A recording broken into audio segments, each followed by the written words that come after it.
Nouveau journal sur Eden TV, bonsoir à tous. Voici les titres de cette édition. Sous les feux de l'actualité, la rencontre tenue par le ministre des Affaires étrangères avec les membres du corps diplomatique. Il y était question de diplomatie béninoise et de la mise en œuvre du programme d'action du gouvernement PAG.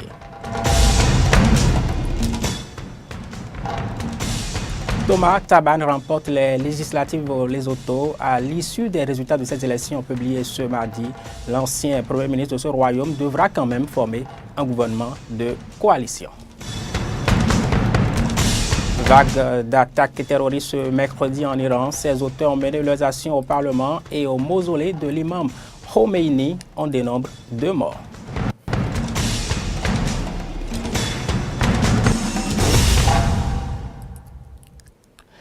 Il y avait donc rencontre ce mardi au ministère des Affaires étrangères. Elle a réuni le ministre Agbenotchi, les membres des missions diplomatiques présentes au Bénin et des partenaires financiers. Il était question, je vous le disais, d'évoquer les aspects relatifs à la mise en œuvre du programme d'action du gouvernement PAG. Une façon pour le gouvernement, vous allez l'entendre, d'envoyer des signaux à ses partenaires, n'est-ce pas, Laurent Tonigues?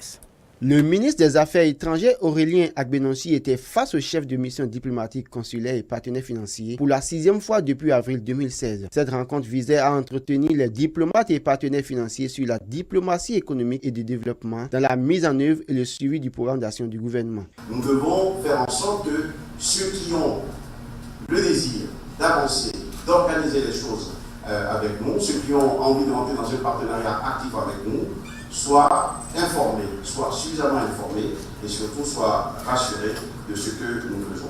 Je pense que les investisseurs, en suivant la posture d'une diplomatie, ont besoin de signaux qui, pour eux, sont porteurs d'informations, informations qui, comme vous le savez, sont des outils précieux de prise de décision.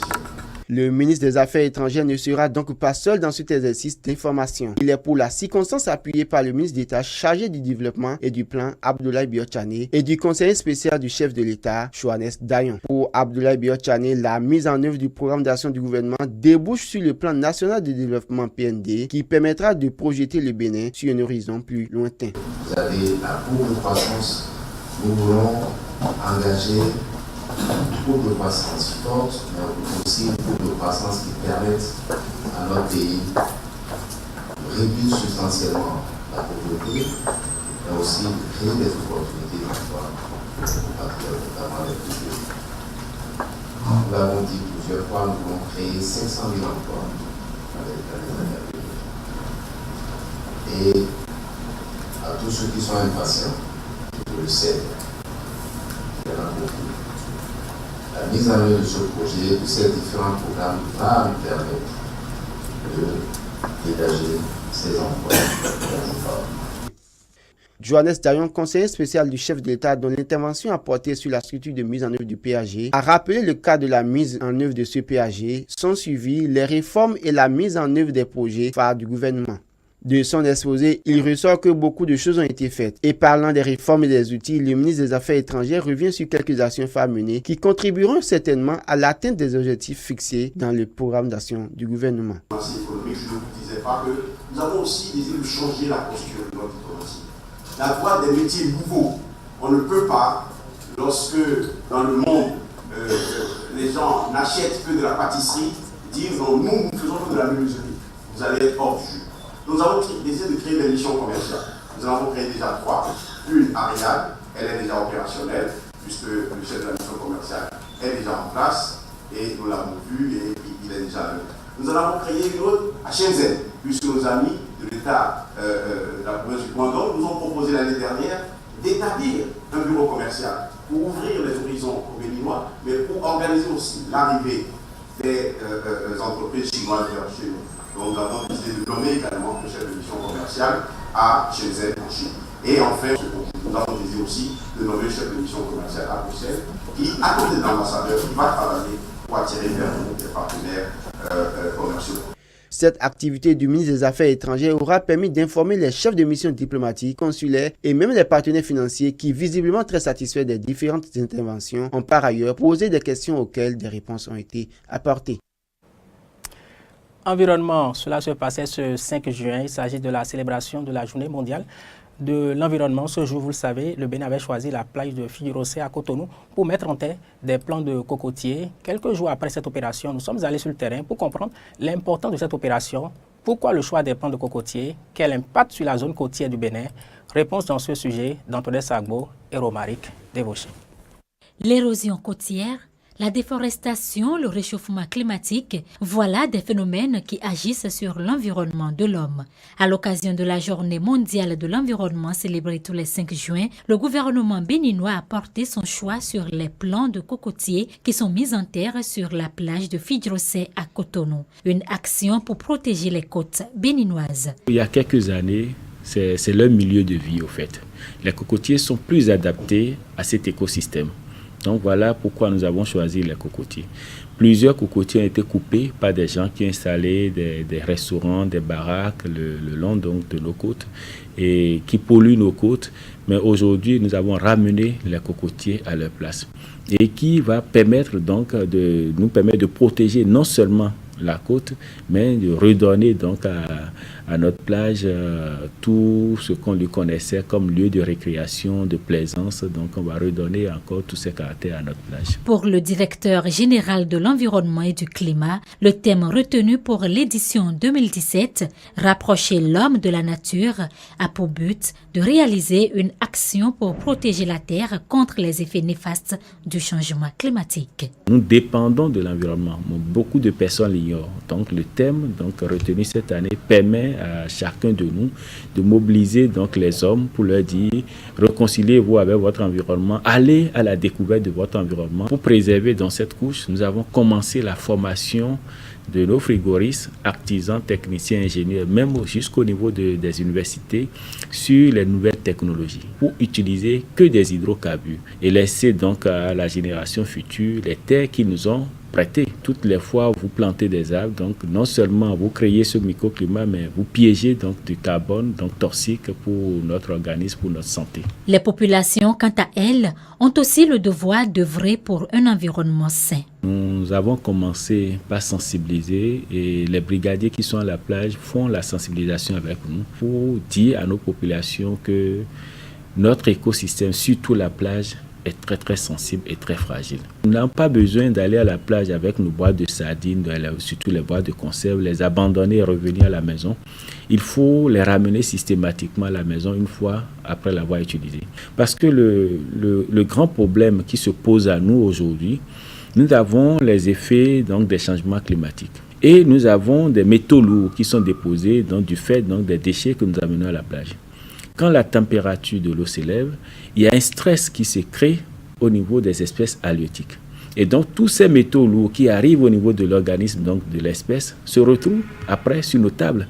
Parce que nous allons prendre des poissons, nous allons en manger. Donc c'est très important pour nous de dire à nos populations que toutes les actions que nous posons ont des conséquences et ces conséquences nous retrouvent. Au total, 3000 plants de jeunes cocotiers ont été mis en terre sur la plage de Figuerossé, ce qui entre également dans le cadre de la campagne nationale de reboisement initiée par le gouvernement actuel, car le littoral de chaque pays regorge de nombreuses richesses inestimables qu'il convient de protéger.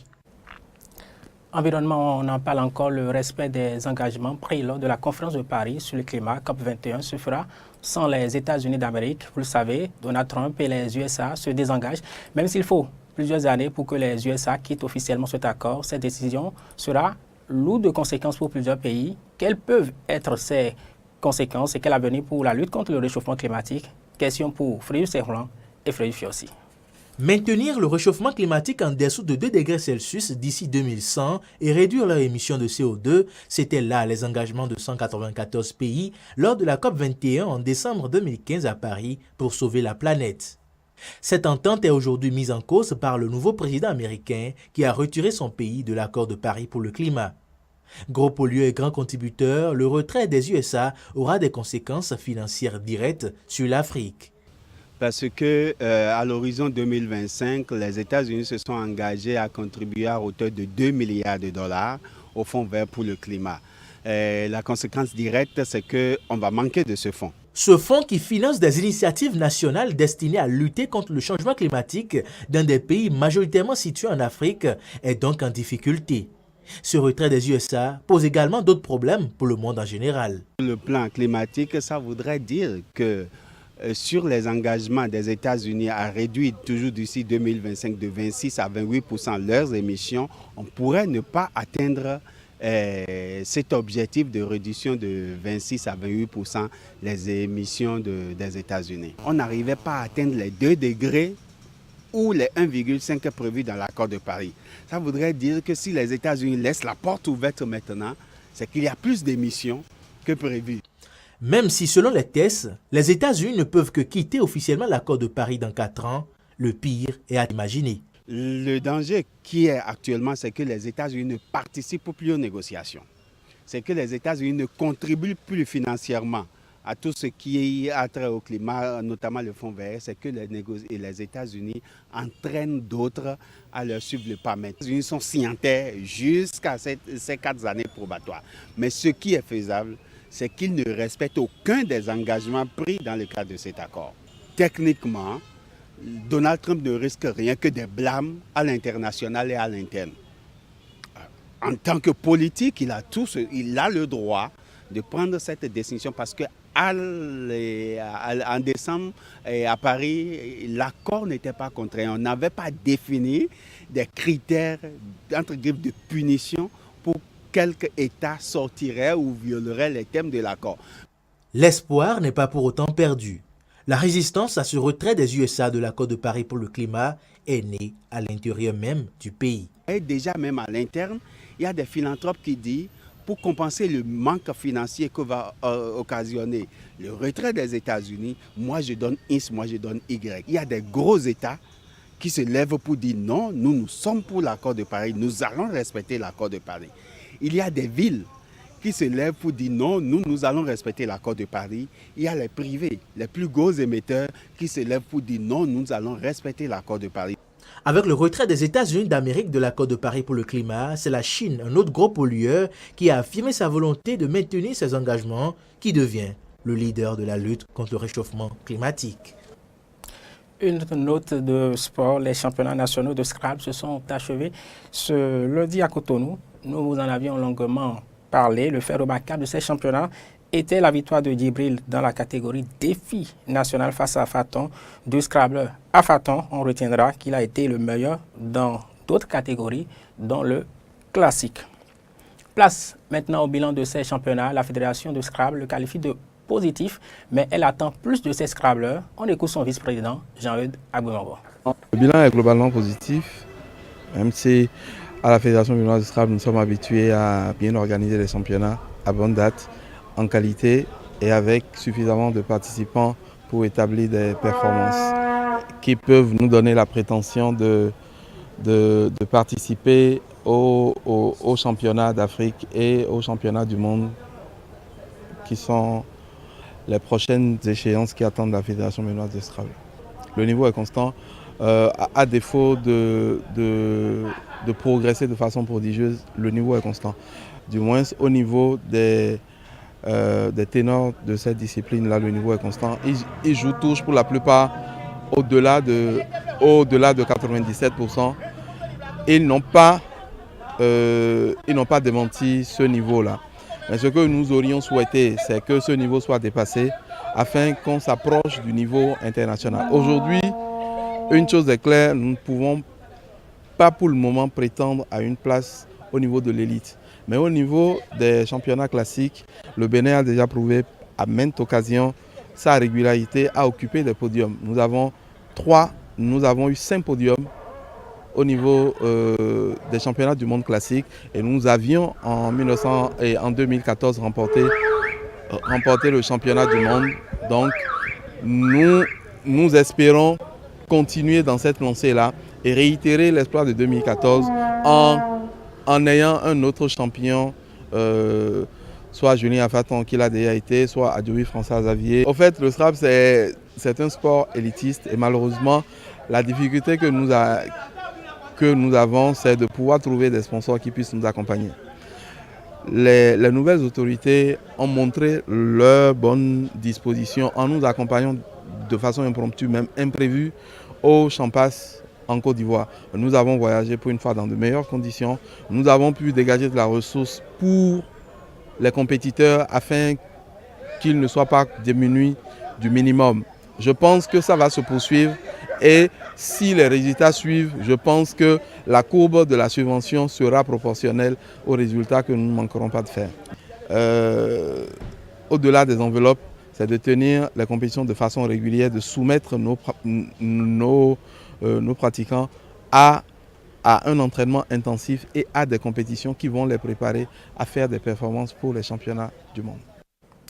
Actualité en dehors du Bénin, Abidjan était encore sous le choc ce mardi au lendemain du décès de son footballeur Tioté dans les rues de cette ville ivoirienne ce 6 juin. Les ressentis mettent en évidence la tristesse et la perte que constitue le décès de ce footballeur. Tioté était international ivoirien, vainqueur de la CAN 2015. Il a rendu l'âme ce lundi à l'entraînement avec son club chinois. Politique parce qu'il a quand même fait le grand jour des clubs européens et il s'est beaucoup donné quand même pour le football ivoirien. Donc c'est une grande perte pour le football. Ça fait très mal. Bon, en tout cas, cette mort nous a profondément touchés du fait que Cheikh Tioté était un vaillant guerrier qui a beaucoup apporté à l'équipe nationale de Côte d'Ivoire. C'était un symbole Cheikh Tioté parce que bon, moi, étant enfant, bon, j'ai voulu jouer au football. Bon, Cheikh Tioté, sa manière de jouer, son courage, vraiment, ça m'a beaucoup encouragé dans le football. C'est un grand coup que pour toute la famille sportive. D'abord, nous, dans nos centres, dans nos clubs, il y a des enfants qui veulent récemment Tioté. Et ces enfants, quand ils apprennent que Tioté est décédé sur le terrain, d'abord, l'enfant il se pose beaucoup de questions. Donc, c'est un coup dur pour la famille du football ivoirien. Vraiment, c'est beaucoup difficile. C'est beaucoup difficile à avaler. Les mots me manquent pour pouvoir exprimer même cette disparition brutale. Vous avez donc suivi quelques réactions recueillies dans les rues d'Abidjan à l'issue de l'annonce du décès du footballeur Tioté. Politique à nouveau, les résultats des législatives du Lesotho sont disponibles depuis ce mardi. C'est l'ancien Premier ministre Thomas Thabane qui les remporte. Son parti a obtenu 48 sièges sur les 120 que compte le Parlement de ce royaume d'Afrique australe. Le vainqueur de ces législatives devra quand même former un gouvernement de coalition une fois de plus. Une vague d'attaques a frappé ce mercredi l'Iran. Le Parlement du pays et le mausolée de l'imam Khomeini, père fondateur de la République islamique d'Iran, ont été les cibles de ces attaques. 2 personnes ont été tuées. On n'en sait pas plus pour le moment. Gastronomie, ce ne sont que des nids d'hirondelles, mais ils valent de l'argent en Birmanie. Dans le pays, 1 kilo de ce produit peut rapporter 1 200 €, soit près de 790 000 francs CFA. Et quand les Chinois s'en mêlent pour les besoins de gastronomie, ce commerce prend une valeur financière importante.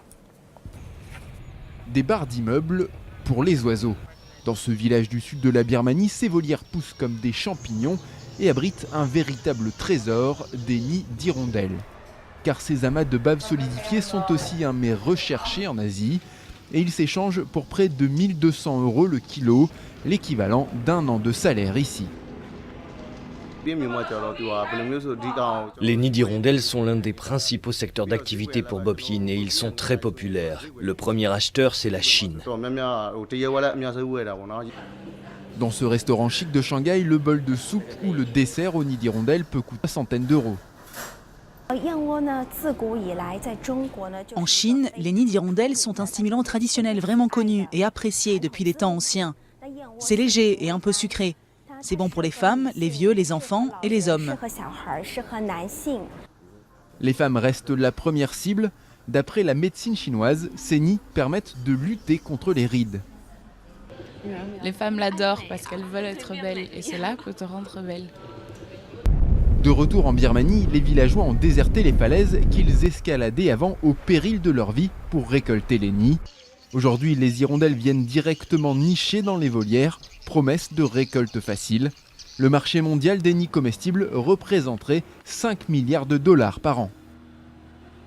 C'est la fin de ce journal. Merci de l'avoir suivi. Nos informations sont aussi à suivre sur les réseaux sociaux, Facebook et Twitter, et sur notre site internet benin-eden.tv.